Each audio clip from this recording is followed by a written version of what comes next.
Well, hi everyone. Welcome to our session today where we're going to be talking about lessons learned from cyber attacks that in some instances did entail IBM I. For those of you not familiar with me, my name is Robin Tatam. I'm the Director of Security Technologies here at HelpSystems. I'm also a certified auditor. I'm one of the subject matter experts for Common, and recently attained certified professional forensic analyst status. So a lot of different hats worn, as I'm sure is the case with many of you as well. But I've been on the platform an extended period of time. Hopefully that gives me a position whereby I can answer any questions that you have, give you some insight into the things that we encounter quite frequently, and give you the benefit of that experience. So hopefully you can make good decisions around your IBM I security infrastructure and make yourself as well defended as possible. One of the things that has always been a challenge for the IBM I community is the concept of acknowledging whether security is something that has to be worked on. In many instances, we find that we encounter people that just don't want to know because it's easier if you have plausible deniability that if you don't know something's wrong, you don't know that you have to go out there and actually mitigate it or make changes to your environment. So we want to bring some reality to that situation, ensure that there is a true understanding of the vulnerabilities that may exist in the IBM I world so that you can make good, wise business decisions.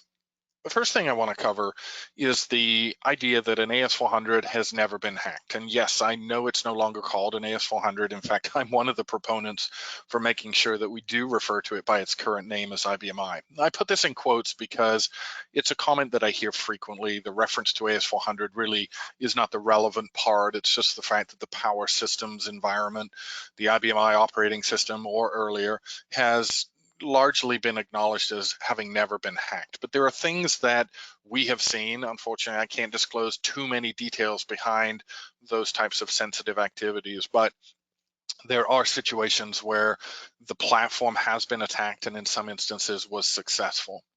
One of these was a documented hack of a system that happened in approximately 2016 or so. It was documented by Verizon in their data breach digest, in which they referenced an AS400 that had indeed been hacked. And this was the first time that there was widespread awareness of this particular platform, which they referred to incorrectly as AS400, but that had in fact experienced some type of hack.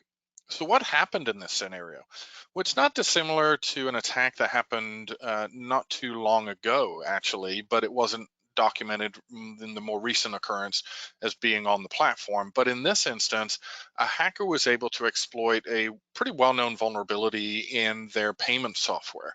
It was processing credit cards. And in that process, there were over 2.5 million records that were exfiltrated out of the environment. Part of the problem was that there was no segmentation of their network. In fact, the AS400, quote unquote, itself was attached directly to the internet, and the rest of the internal network was also exposed.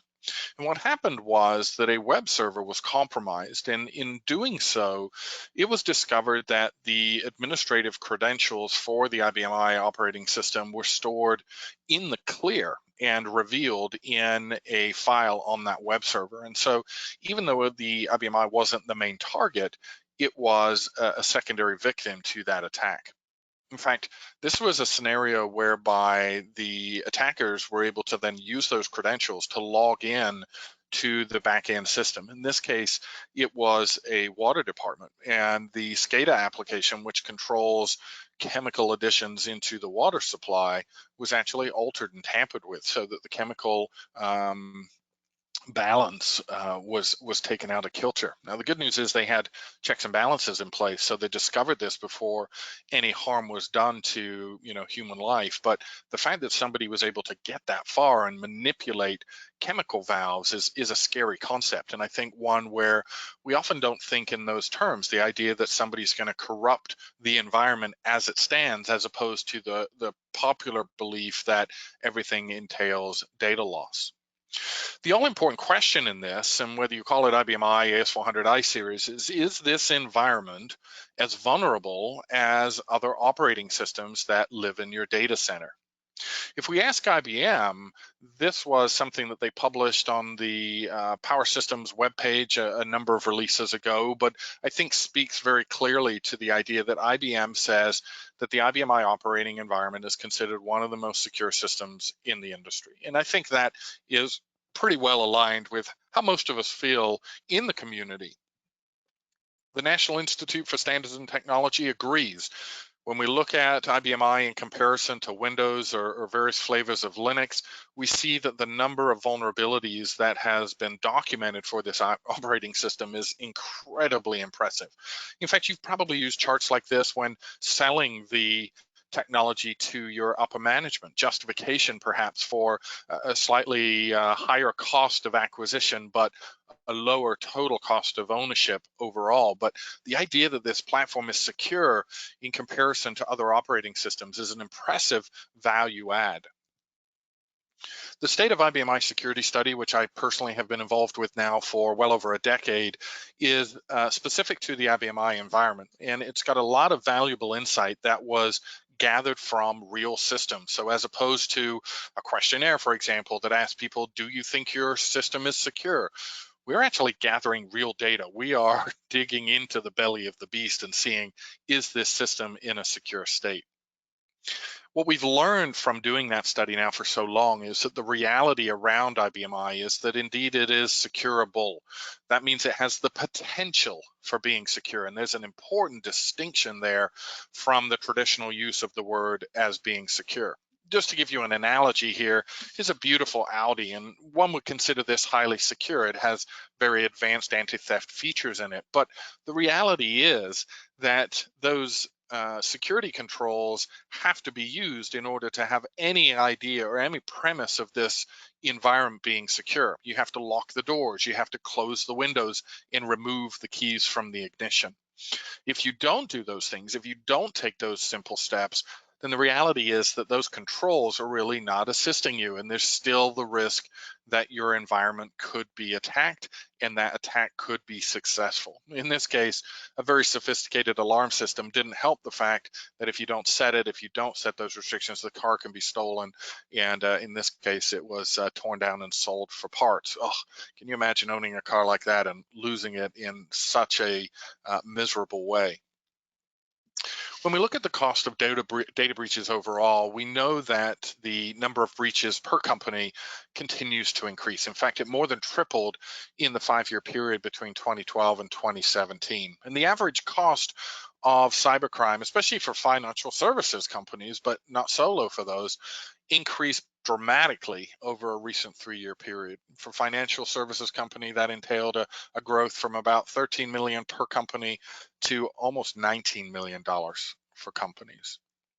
The data breach rate in the last year reported by survey respondents to a federal survey are also growing incrementally.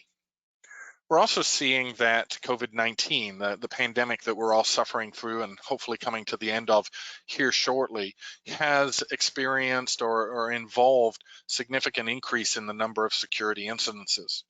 After the workforce gradually or actually quite quickly transitioned to a work from home environment, a remote workforce, we saw that the incidences pertaining to cybersecurity went up dramatically as we now have a scenario where perhaps uncontrolled devices are connecting into the network and users are now sharing files instead of just accessing them on their local network. Some fallout from that is that cyber insurance that a lot of us leverage are becoming tougher when it comes to validating that the policyholders are taking the necessary precautions. Risk assessments being performed, for example, now are asking questions about how the remote workforce is being policed and how oversight is applied.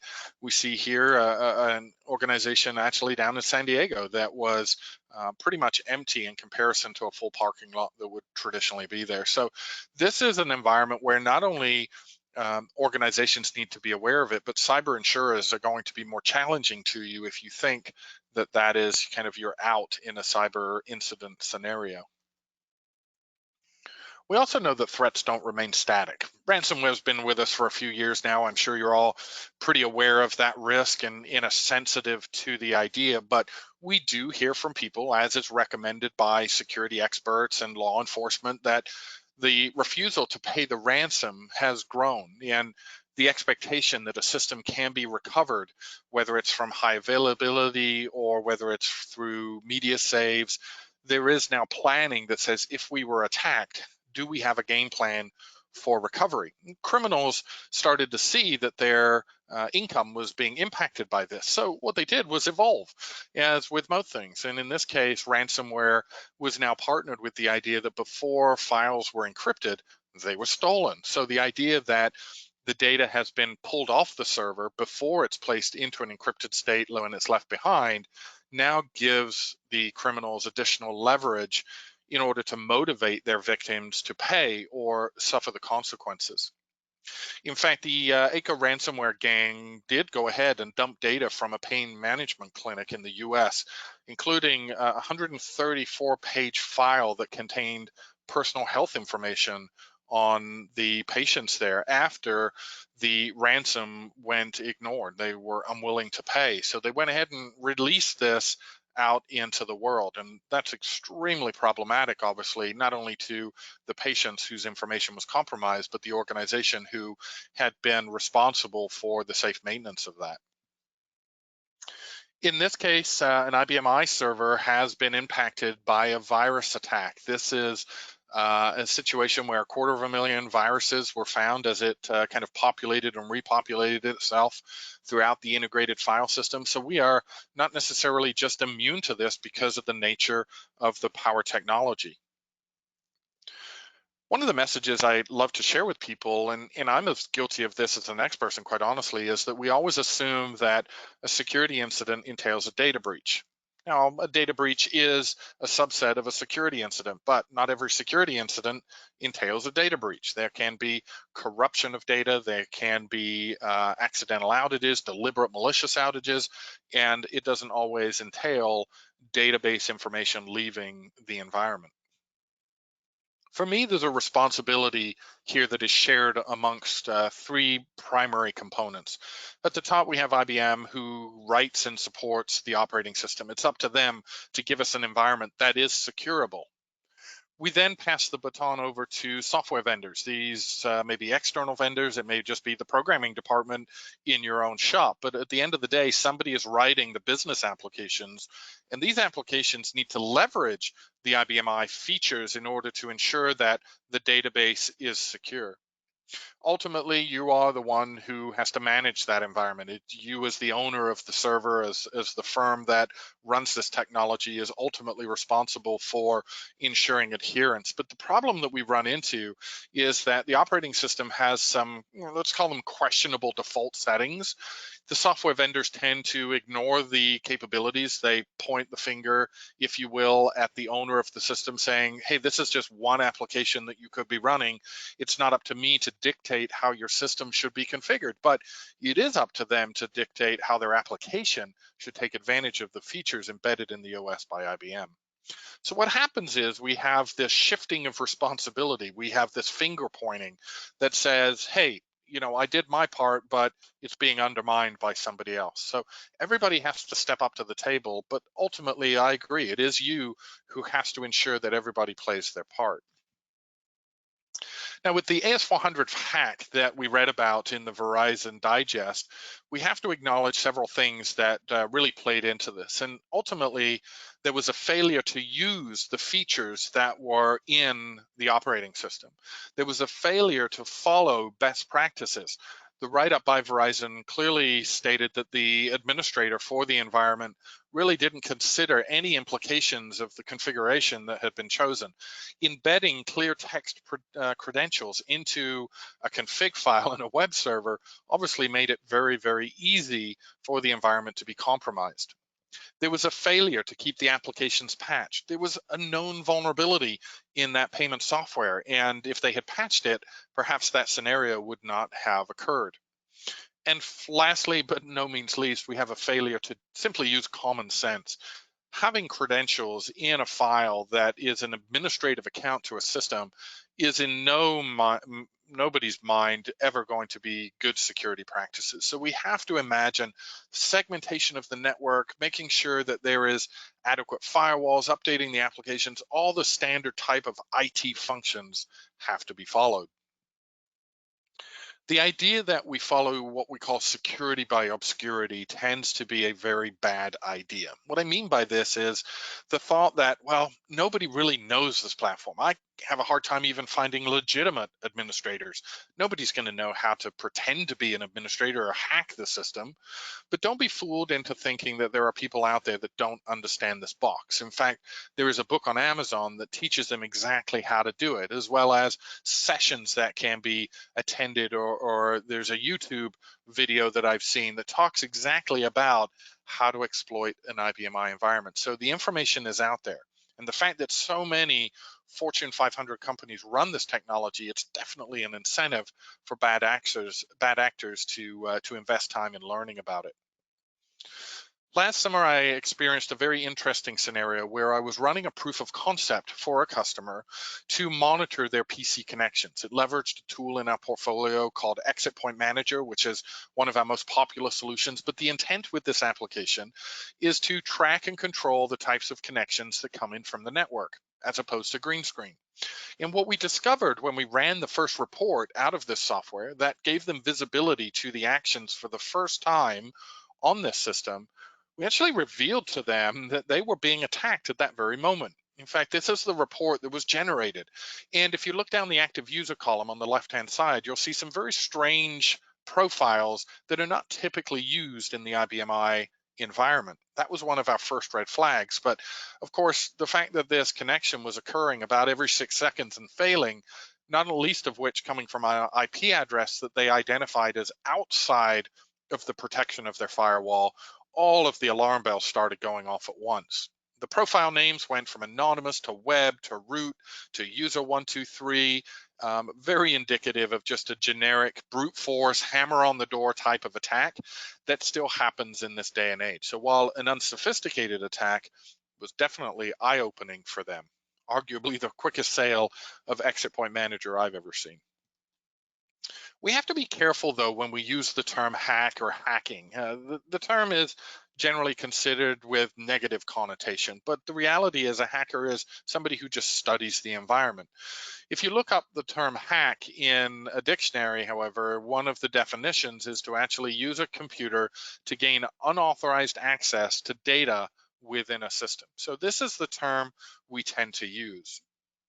One of the things that has been very beneficial to the IBM I community is the fact that the Center for Internet Security, the CIS organization, has created and released benchmarks for security on IBM I. For version 7.2, 7.3, and 7.4, you now have access to a set of standards that can be graded or measured that will give you some best practices in your environment. I was actually fortunate enough to be part of the review team for this, so it was something I was really excited about bringing to the IBM I community. But we do have to recognize that not only now does the IBM I community have a set of standards to align with, the auditors know where the shortcomings are, and worse yet, the bad actors that are out there also have access to, in this case, many simple, very standard common vulnerabilities in the configuration, not vulnerabilities in the operating system, but vulnerabilities in how we set the operating system up. So if you haven't seen these benchmarks, I encourage you to take a look and measure your system against it to get some idea of where you stand. When we talk about bad actors, let's talk in terms of hackers. There's really three key types of people when they attack from outside. Somebody who is stumbling across the environment. Maybe they're doing open scans of IP addresses on the internet and they discover an open door or a misconfiguration. So somebody who, in essence, stumbled across the doorway, wasn't necessarily setting their sights on you as a specific target. We also see outsiders exploiting known vulnerabilities. They're constantly is release of information where a known vulnerability has exposed an environment, and then criminals go out looking for people that have not patched it, right? So that has led to a lot of ransomware attacks over the years. In fact, even in recent headlines with some of the Microsoft attacks, these are ongoing things, and you have to be very cognizant of what is known in patching it. Another one is a targeted attack, of course, where somebody has set their sights on your organization, whether they are funded by a nation state, whether they are professional hackers or people that are activists using technology to spread their message or to upset an environment to make a point. All of these things are not uncommon. But especially with the IBM I world, we have to consider the fact that insiders can be problematic as well. And I've listed here 3 key types of people that would be considered inside threats. Number one, a careless or negligent employee. When I say negligent, what I mean is somebody who is willfully ignoring policy. They're doing things that they really know they shouldn't, but they're not doing it with malintent. They are maybe taking some, well, I was going to say work home, but we're all doing that. But maybe the expectation is that the files are not downloaded to a laptop and traveled with. But if the employee knows they're going on holiday or vacation, they think they're going to do a favor to the company by getting some extra work done, and they pull that file down or that information and then lose control of it, then that's deemed negligent. We also, of course, have criminal or malicious insiders, people that are disgruntled, they've been laid off, or they feel that they have been mistreated in some way, or simply find an opportunity to benefit personally. Having access to sensitive data or competitive data can be financially rewarding to somebody who steals it and sells it somewhere. And then lastly, we have credential thief, people that are observing the use of credentials. They're representing that they are somebody they are not, taking advantage of perhaps administrative accounts on the system and getting access to areas of the environment that they would not normally be authorized to. When we look at security incidences by the type of attack as well as the impact or influence of that attack, we definitely see some patterns. This is a scatter diagram that IBM publishes out of their X-Force team. The size of the dot indicates the really the influence or the scale of the incident, and then the color is indicative of the cause, the root cause. And what we see here is misconfiguration, and the purple dots is a significant portion.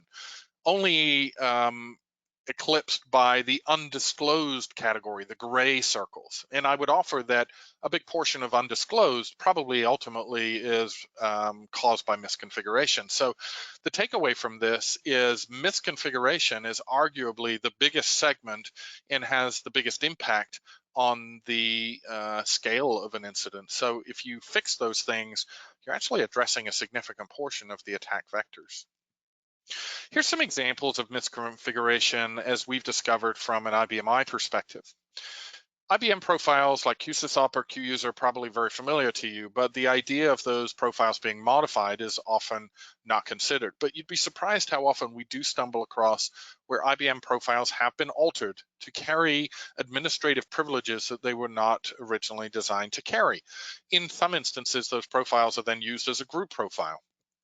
We also see incidences where profiles are not excluded from other users. The profile is an object on the system like everything else, like a file or a program. And in certain cases, in fact, I just saw one today, we have a situation where the profiles are not set to public exclude, meaning that somebody could run a job as that user very easily and gain the additional capabilities that that target profile carries. When people create all object profiles, we certainly encourage that they be set up to be audited. We want to make sure that any privileged account, especially those with a privilege as intense as all object, that there is oversight of how that privilege is being used. This is not difficult to do from a command line perspective, but if the user goes into interactive SQL or DFU or DBU or SST, it becomes a little bit more difficult to track what that user is actually up to. There are commercial tools within our portfolio that are designed to assist with that, but we need to know when these types of profiles are being created. The audit journal environment, the auditing of the operating system can log the creation of a new account, and this is definitely something that you should take advantage of.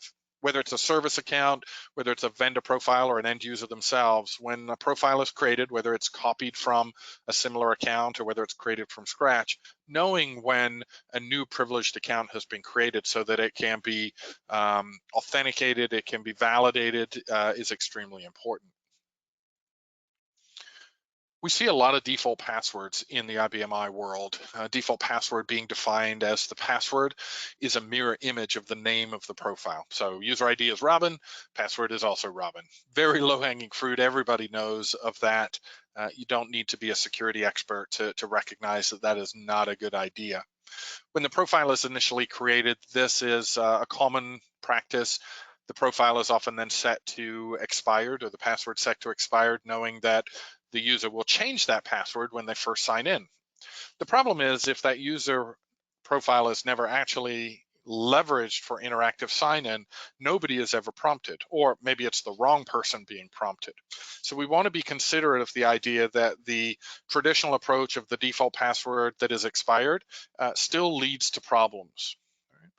The operating system can prevent default passwords. If you are on version 7 release 2 or later, the password rules system value that allows you to designate all of your policy settings supports two system attributes: limit profile name, which prevents the password having the user profile name anywhere in it, and then the newer all create change that came around that says these rules have to be adhered to even by administrators, because traditionally, no matter what your password policy is, admins do not have to comply. So this is a really beneficial environment now that lets us hold administrators accountable as well. Service accounts are often created with privileges that they arguably don't really need. ALLOBJ is a classic example, but there's other special authorities that we often see, and nobody really knows or understands what the authorities are that that service account requires. So giving them everything just avoids the conversation. If you are running 7.3 or later, you can take advantage of the authority collection feature of the operating system that allows you to determine when a user is accessing an object on the system, where they got that authority from, how much authority they actually needed. So if your intent is to eliminate more ALLOBJ, the authority collection feature is a great way to do that by eliminating a lot of the speculation and guesswork that traditionally went into that type of mitigation effort.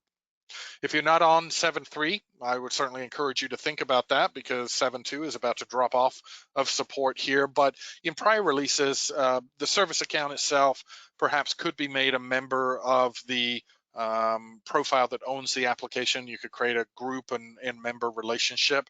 In that way, it automatically has all authority to the application objects. This is much better as an option than giving that account ALLOBJ special authority, because ALLOBJ isn't constrained just to that applicable application. It actually is all encompassing, including accessing all objects within the operating system.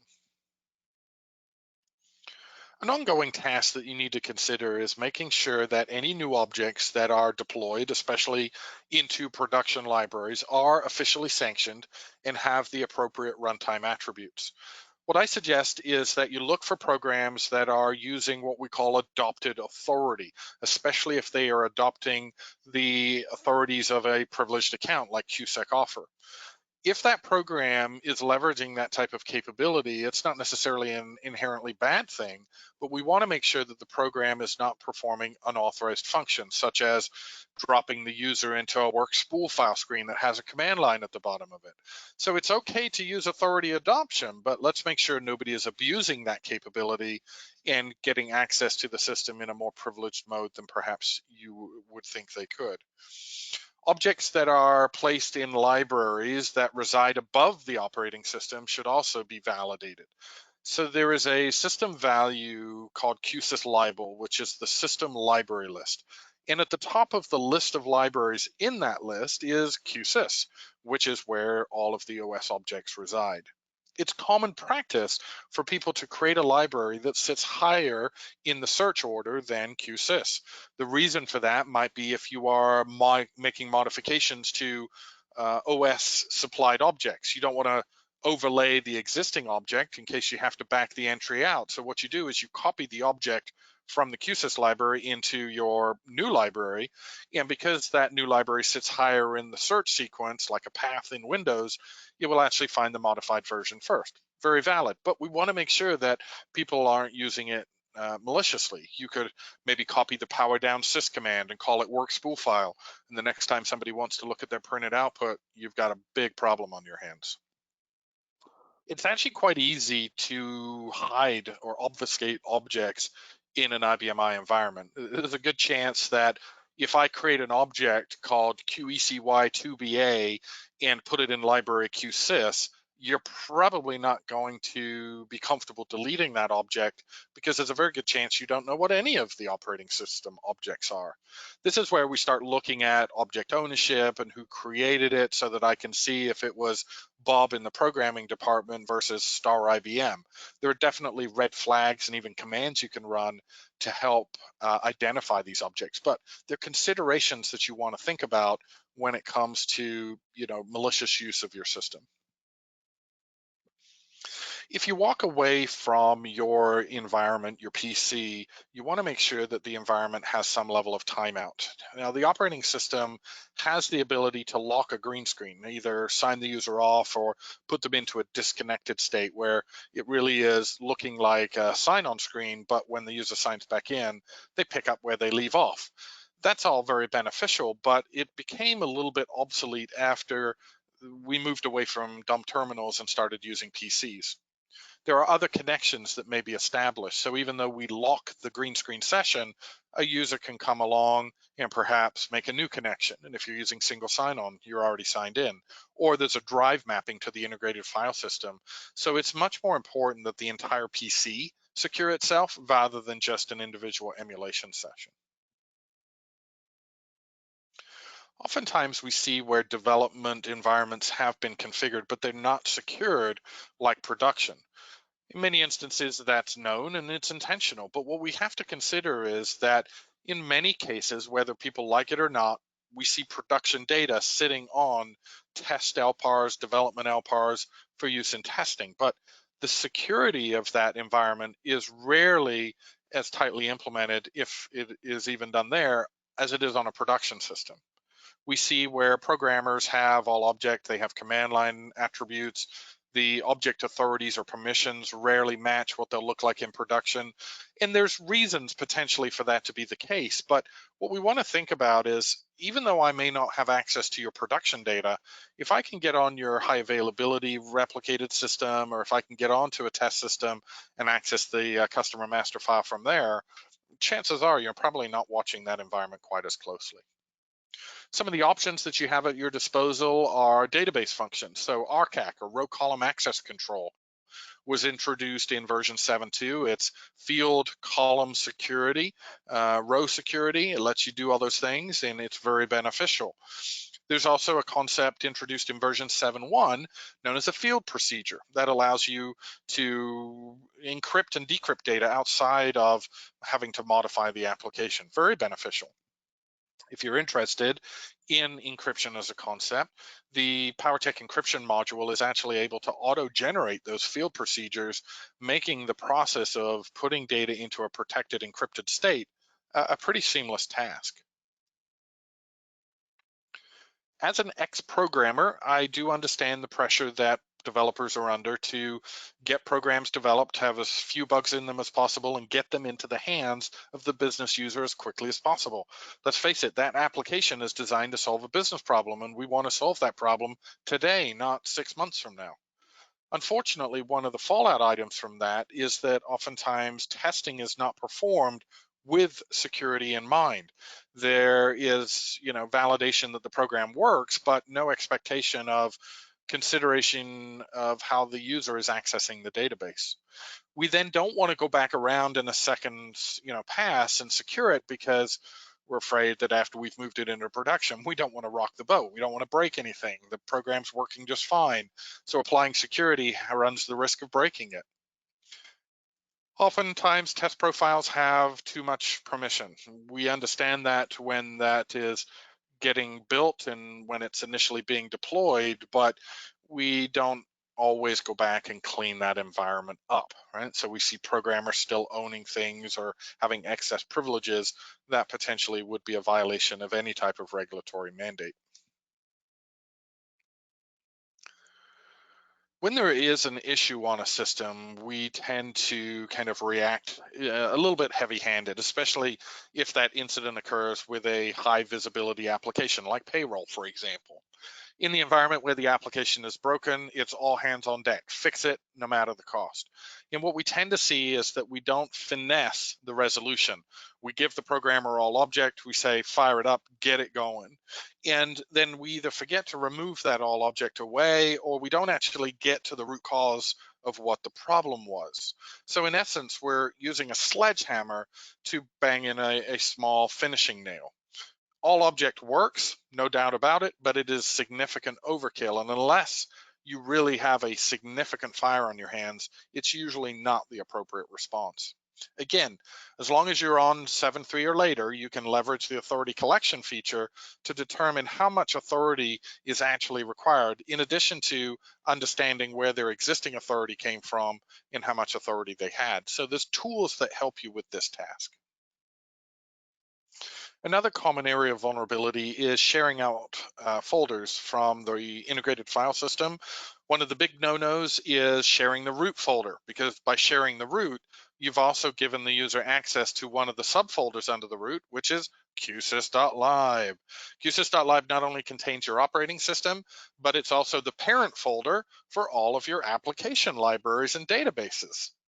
So in essence, by accessing the root folder, I arguably have access to literally everything. And this is important because the root folder itself is shipped by IBM in the equivalent configuration of public star all, and the QSYS library is shipped as public star use, which means that the user can create and access anything in the root. And even with QSYS.LIB, everybody has permission to double click that folder name and drill down into it. Now, I'm not suggesting that you change any permissions around QSYS.LIB, just to be clear. The root has an arguably questionable configuration that oftentimes we do change, but don't go changing QSYS's permissions because it will break things. There are ways to do this safely, but one of the best ways is simply not sharing that root folder out to a PC user. I talked about patching a little bit ago, but even in the IBM I world, while we don't think of this as an environment that traditionally we patch, we do want to consider making sure that we stay relatively current on our equivalent, known as program temporary fixes, or PTFs. There are security PTFs, there are Java group PTFs. Anything that has to do with open source should be patched frequently. All right. So these groups and these PTFs that are out there should be on a recurring maintenance cadence. We also want to consider moving from insecure SSL up to more robust TLS communication protocols. TLS 1.2, 1.3 supported on the more recent operating systems. Bottom line is, while we still call it SSL, refer to SSL, the actual SSL itself has been deprecated. It's no longer considered secure, and you want to get to the more robust TLS versions. The purpose of this is to make sure that the communications of the box are protected. This is two examples where in the upper side, we see user credentials being blasted across the wire, visible to anybody sniffing traffic. In essence, credential harvesting. And then even if the credentials aren't captured, the fact that if we're transferring data, maybe through FTP or ODBC, that the actual data itself is visible. So you may have sensitive data that is being captured as part of some type of packet sniffing activity. And if you think sniffing doesn't actually happen, then you haven't met this guy. He was a customer, and one of his hobbies was to actually drive around and look for open networks, right? So probably something frowned on in this day and age. This was a number of years ago, but it does happen. In fact, when bad actors manage to get onto a network, one of the tools that they will deploy pretty quickly is some type of packet sniffing technology, because what they're doing is observing the communication. And if they find credentials, even if you didn't do the mistake that AS400 shop did and put the credentials in a config file, the fact that you're blasting them across the network in a readable form is just as problematic. Encrypting sessions is the answer here, and this is supported in the IBM I environment. You actually don't have to buy anything. You want to make sure that when a profile is connecting to the system, that ideally you're not only authenticating the user ID and password is correct, but you're also validating or verifying the identity of the user, meaning that if Bob's logging in, we have to make sure that it is actually Bob. There are capabilities in our portfolio, such as the PowerTech multi-factor authentication module, that allow you to ensure that the user is who they say they are by asking them to validate their Face ID or their fingerprint in conjunction with perhaps an existing knowledge-based factor like a password. Oftentimes we kind of wash our hands or bury our head in the sand around web applications. And the impression is that these exposures don't live on IBM I, so we don't follow the same best practices for programming for web applications on IBM I as we would on other platforms. And this is complete fiction. If you are using a PC-based application, open source language, or some type of more open technology that is not native IBM I centric, then we've got to ensure that we follow the same best practices. We're looking for the appropriate configuration, the right ways to write and deploy these applications, or we open our system up to common exposures. Whether all of this applies to your organization is up for discussion. Are your current security controls designed to protect the data and safeguard the application and business processes that you run all day, every day? At the end of the day, you've got to apply the appropriate amount of security controls based on the value of the server and the application data to the organization itself. So we're not suggesting overkill. In fact, you'll never eliminate risk from your system, but the expectation is that the appropriate level of controls be deployed based on the value that the application or data holds to your organization. Think of this as, your home is very valuable to you and you apply locks. Maybe you have an outdoor camera or something watching the driveway. It's not as robust as Fort Knox in the US that houses all the federal gold deposits, right? So you can guarantee there's a lot more controls in place there because arguably the value, the monetary value in that case of the deposits is going to far exceed what you're going to have at home. So it's all about being appropriate. But what we tend to see, unfortunately, is that the IBM I server is running line of business applications. It has extremely valuable data, in many cases sensitive data, and yet the security controls that are available have been either underutilized or not utilized at all. And so there is a complete imbalance between expectation and what we're actually able to do. So what's next? Or arguably, what's first in this process?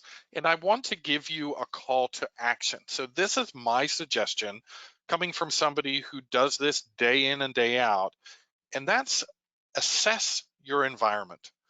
If you've done this before, that's fantastic. Maybe you've identified some shortcomings that have to be mitigated. But for many organizations, they really are starting this conversation and they're feeling overwhelmed. They don't know where to begin this journey. And for me, mapping out where those vulnerabilities are, knowing what is specific to your environment, allows you to grade or rank the requirements for mitigation.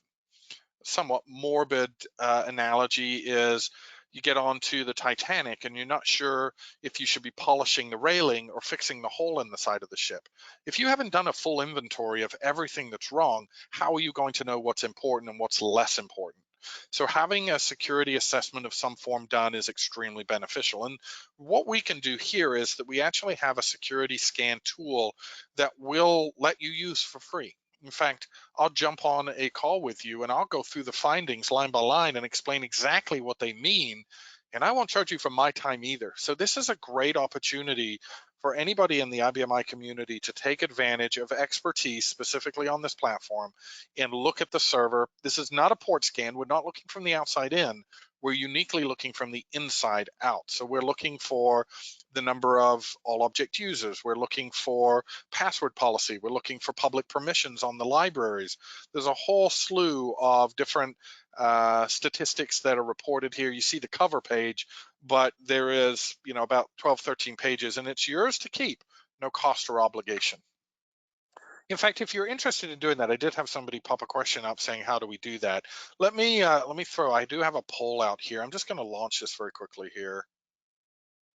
If you're interested in doing that, let me know. If you just like some more information to know what it entails before you know if you want to do it, or if you're a little gun shy to commit or overcommit, then feel free to let me know and we can get you some more information. If you've done it before, if it's been at least a year, we're happy to do another one. There's no problem there. We still don't charge for it.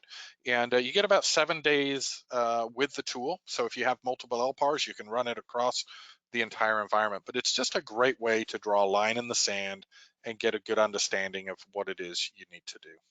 All right, so I'll let you just click that button here for another 10 seconds or so, and then we'll close that out. If you are interested, we will certainly provide that information to you after the fact. All right, looks like that has settled down, so we'll close that out.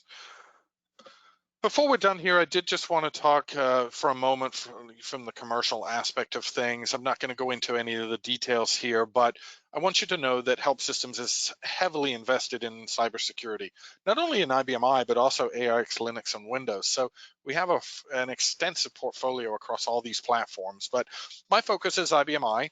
The solution wheel that we have here, as you cast your eyes around the different segments, are designed to address a lot of the most popular or common vulnerabilities in the IBM I pain points. But it's not just about software. We actually have a whole slew of services as well, ranging from deeper dive risk assessment, audit level risk assessments, to pen testing, mitigation services, and even managing and observing your system on an ongoing basis as a managed offering. So lots of things we can do here, leveraging the power of the operating system. It is not just about software modules, although of course those are beneficial in many instances. The PowerTech brand is what we market for our IBM I tools. So if you've heard the brand PowerTech, that is a HelpSystems brand, but definitely very well-known security solution set for IBM I. I've talked about security services. Again, not constrained just IBM I. We're doing that on many different platforms, but part of this investment has led to being a member of the Security Standards Council with PCI. We're also one of the only, perhaps the only authorized security vendor to issue CPE, continuing professional education credits, to educate auditors. And one of the things that I've mentioned, but I do here at HelpSystems, is as publisher of the annual State of IBM I security study. And that's typically published in springtime. So each year that gets updated, and you can look for that latest version, but the existing one is still relevant. All right, so with that being said, if you do have any questions, I'm happy to answer those now. Otherwise, I thank you very much. We finished in good time here, so I can certainly give you some color around any questions that you may have, and I welcome you doing that. Try to stump the presenter if you wish. Otherwise, if you do have questions or if you'd like to talk perhaps offline, you can let me know that as well. Just use the questions panel in order to accomplish that task. All right, a couple of you have asked about the security scan. I know some people wanted more information. We'll get that to you, but just as general questions here, it looks like, can I run that on a production system? Yeah, you can run it on any system. I'm guessing what you mean by production is a system that's up and running, and the answer is yes. There is no changes made to your system. It's non-invasive, and it only takes about 30 seconds to run it. So you won't even notice it. It's a blip on the landscape, and then it kicks out this document that is yours to keep or share. All right. Miguel, the formation in cybersecurity, where can we have more information? I'm guessing you're just looking for general security information, in which case, make sure you're taking advantage of the HelpSystems website. I mean, you're obviously aware of the webinars we do because you're here today, but there are lots of recorded webinars that are available on demand. We also publish articles, blogs, other things. Go out on LinkedIn and join some of the groups that are there. Twitter's another option. There are people in the IBM I community that love to help others. So if you ever have a question, that's a great way to do it. The Security Reference Manual has tons of good information, And if you go out to MC Press Online, there's actually also a book on IBM I security. So lots of great resources specific to IBM I, but when you open, obviously, the boundary beyond IBM I, there's an even bigger pool of availability. But the internet is going to be your friend as long as you know how to search for things. That's going to be one of your best resources. But reach out to us if you have questions. We're more than happy to act as a resource to the IBM I community, and that's why I get involved with common and local user groups around the world, hoping to be able to get out and do more presentations face to face as the year progresses, but we'll see how that pans out. But yeah, even virtual events and sessions can be arranged too. So. All right. Well, that looks like all the questions I see here. If you're just shy and you want to send a question to us, feel free to send it to info@helpsystems.com and let them know that, or put in the email that you'd like it sent to me, and I'd be happy to get involved there. But yeah, just check out helpsystems.com, whether it's looking for commercial information about our solutions or services, or just looking for IBM I security information in general. Great spot for you to visit. All right, with that being said, then thank you very much for joining, and I look forward to seeing you at an event here real soon. Take care, everyone. Stay safe.